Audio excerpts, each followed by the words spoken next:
Ladies and gentlemen, salut tout le monde, c'est Jazz. Je suis ici aujourd'hui pour vous parler de ma calvitie.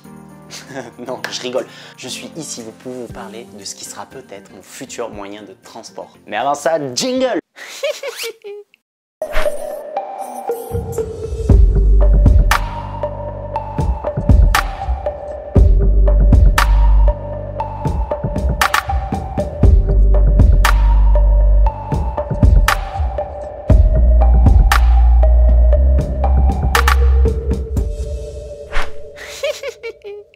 Les véhicules électriques si bien vendus dans les médias et qui paraissent aujourd'hui être à la mode, seraient-ils ce qu'ils prétendent être? Ceux qui suivent mon aventure depuis un moment savent que j'ai pour idée d'essayer de partir avec un véhicule tout électrique et autonome. Une idée qui me plaisait mais à laquelle je n'ai pas pu consacrer tout le temps que j'aurais voulu. Alors un grand merci à vous, ma charmante communauté, qui a su pointer du doigt, critiquer et me mettre des articles à l'appui dans les commentaires. Merci à vous. Tous vos commentaires et tous ces éléments m'ont permis d'avancer dans mes recherches. Les premiers éléments que l'on trouve sur le net parle tout de suite de l'autonomie du véhicule. J'essaierai de vous mettre les sources, mais c'est un peu compliqué de retrouver tout ce que j'ai pu chercher. 20% d'autonomie à voir à la baisse par rapport à ce qui est annoncé par les constructeurs. Et malheureusement, cette autonomie, elle est encore baissée de 30, voire 40, même 50% en hiver. C'est dû à la paresse des batteries lithium qui, à cause du froid, se déchargent et se rechargent moins facilement en hiver. Heureusement, aujourd'hui, les batteries évoluent. On fait maintenant des batteries qui seraient plus isolées et qui auraient plus trop ce problème. Alors vu que je tombais sur pas mal de choses qui parlaient de l'autonomie des véhicules, je me suis demandé combien de temps pouvaient durer ces batteries. Un premier lancement sur le marché en 2010 des véhicules électriques permet aujourd'hui de savoir à peu près en moyenne combien de temps peut durer une batterie. Ces batteries durent environ de 8 à 10 ans et si j'en crois ce que j'ai pu lire, plus vous roulez avec vos véhicules, plus cette autonomie est accrue. Si vous laissez tout le temps votre véhicule dans le garage, les batteries s'abîment plus que si elles sont utilisées. Alors la petite question est, est-ce que rouler électrique reviendrait à ne pas polluer? C'est pas si simple. Il serait dit que construire un véhicule électrique polluerait 2 fois plus qu'un véhicule thermique, du moins aujourd'hui. Effectivement, il est facile de comprendre que toutes les ressources à extraire contribueraient à la pollution de notre planète, et surtout la manière dont elles sont extraites. Les matériaux tels que l'antimoine, l'andium, le beryllium, le magnésium, le cobalt, le gallium, enfin tous ces noms d'oiseaux qui finissent par homme, sont souvent extraits de pays dits en développement et dont je vous passe toutes les petites techniques pas très jolies et employées pour les extraire. L'exploitation de ces gens et... Enfin bon, j'ai dit que je passais. Une fois que le véhicule il est tout prêt à être déballé, il faut encore pouvoir le recharger. En France, recharger son véhicule est bien moins polluant qu'en Allemagne par exemple. Après de moult recherches, je suis à peu près tout le temps tombé sur le même chiffre qui est 20%. Ces 20% représentent la part d'énergie renouvelable en France, alors que pour l'Allemagne, on parle de 30% d'énergie renouvelable. Par contre, elles sont vite anéanties par les 50% d'énergie fournie grâce au charbon, énergie qui pollue énormément. Il serait effectivement plus vert, plus écolo de recharger sa voiture en France qu'en Allemagne. Des solutions aujourd'hui, il y en a.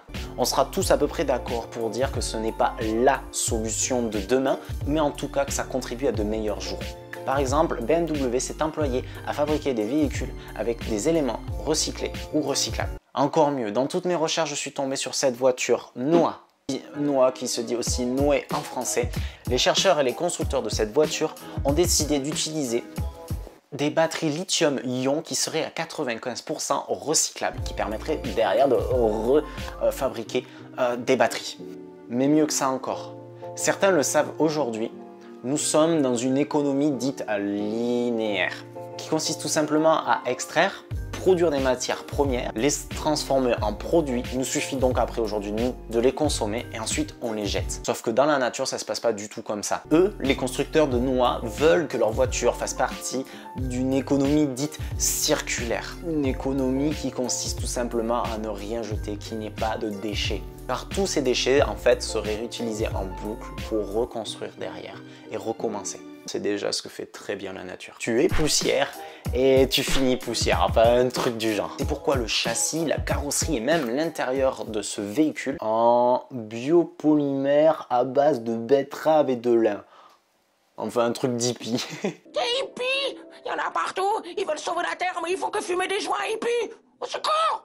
À en croire ce qui est dit, il lui suffirait juste de l'énergie dite vraiment verte, donc avec de renouvelables, pour que son impact écologique soit vraiment minime. Maintenant que l'on sait, que vous savez à peu près tout ça, il y a d'autres éléments à prendre en compte pour mon tour du monde. Et oui, parce que je perds pas espoir de partir un jour avec un tel véhicule, car tout ça a l'air vraiment prometteur, du moins dans tout ce que l'on veut bien nous montrer. Le véhicule, le moyen de transport que je cherche, aura plusieurs rôles dans mon aventure. Et c'est quelque chose que je me suis passé de vous dire dans ma première publication, et qui en a donc fait réagir plus d'un. Il ne sera pas que là pour m'amener d'un point A ou à un point B. Le stop le fait très bien, le convoiturage le fait très bien, un vélo le ferait très bien, les transports en commun qui sont mis dans chaque pays le feraient aussi très bien. Ce véhicule, il faudra qu'il soit ma maison, mon studio, un lieu où je peux stocker mes affaires, qui permettra aussi de stocker tout ce qui est caméra, ordinateur, etc. Car après avoir passé à peu près 2 ans sur les routes à pied et avec 25 kg sur le dos, qui est à peu près la moitié de mon poids, je vais avoir la possibilité de ne plus abîmer maladroitement tout mon équipement. C'est comme ça que mon dernier ordinateur a péri. Mais c'est aussi pour ma santé que je fais ça. Porter la moitié de mon poids 8-10 heures par jour, je peux vous dire que ça use. Alors je suis aussi conscient que ce véhicule peut être une prison, un lieu où je vais vouloir me recueillir, où je vais me recroqueviller dedans, avoir toute cette sécurité qui est un peu celle de tout le monde aujourd'hui. Ça veut dire que d'être dans un appartement, on est bien chez soi et on ne veut pas voir ce qui se passe autour. Je suis conscient de ça, je compte faire en sorte que ce ne soit pas du tout un problème. Je vois plutôt ça comme une occasion de rester plus longtemps à un endroit, avoir de l'autonomie, de quoi manger, ce qui n'était pas possible avant quand j'étais à pied. Avec mon sac à dos, j'avais une autonomie de nourriture qui était réduite, qui était restreinte et j'étais tout le temps obligé d'être en constant déplacement pour retrouver un endroit où dormir, un endroit où manger. J'aimerais donc avoir la possibilité, par exemple, de déployer des panneaux solaires, permettre à mon véhicule de se recharger, se refaire une petite sauce, et pendant ce temps-là, prendre mon sac à dos et justement aller à la rencontre des gens qui m'entourent, aller voler à droite à gauche, prendre les prises de vue que j'ai envie de prendre et surtout rencontrer le peuple qui m'entoure tout en ayant un point de repli. Je sais que peut-être recharger les batteries de mon véhicule seront compliquées selon les endroits, je ne compte pas pouvoir les recharger en une journée, peut-être en 3, 4, 5 jours, et même si je gagne que 60 bornes d'autonomie, ayant marché beaucoup et ne voulant pas faire la course pour ce tour de monde, 60 bornes, c'est quand même énorme. Beaucoup m'ont parlé du vélo ou d'autres moyens de transport tels que la roulotte tirée par des chevaux. Alors voilà 1 an que je retourne la question dans ma tête. Quand vous marchez, vous avez vraiment le temps de réfléchir. Le souci que je vais avoir par exemple en vélo, je vais devoir laisser mon vélo à un endroit et aller voler par la suite. Qu'est-ce que je fais de mon vélo si j'ai pas trouvé chez quelqu'un chez qui le laisser? Alors que par exemple un véhicule, je peux le laisser, le fermer, il y a quand même beaucoup moins de risques qu'il lui arrive quelque chose. Il aura toujours des risques, mais ils sont moindres. Il faut savoir aussi qu'un vélo ne m'offrira pas un abri pour être tranquille, rester 3-4 jours faire mes montages. Et oui, parce que je passe quasiment 70 heures par semaine à faire mes montages et mes vidéos. Avoir un endroit où je peux avoir mes repères me permet de mieux travailler et donc dépenser beaucoup moins d'énergie. J'essaye de ne plus parler en perte de temps, mais en gain d'énergie. Parce que vraiment, je tiens à mettre le point là-dessus. Je ne parle pas pour 1 an, pour 6 mois, comme certains pourraient le faire, mais peut-être pour 5, 6, 8 ans. Je pars pas du tout en voyage. Je pars juste construire ma vie de nomade. Alors la roulotte a ses avantages comme elle a ses inconvénients. Mon véhicule aura aussi ses avantages et ses inconvénients. Mais elle n'est surtout pas la solution en fait de demain. On saura toujours revenir aux chevaux et à la roulotte. Mais ça ne répondrait pas aux besoins de la société d'aujourd'hui. Ce véhicule électrique ne sera peut-être pas la solution de mon voyage. Mais en tout cas, je vais continuer à faire mes recherches. Et je compte vraiment sur vous pour continuer à commenter, à critiquer tout ce que je sors, parce que c'est grâce aux critiques que l'on avance.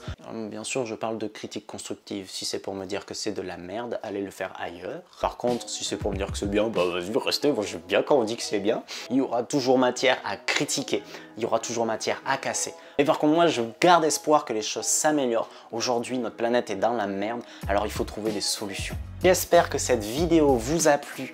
Si c'est le cas, je vous invite à aimer, partager, à vous abonner si ce n'est pas déjà le cas.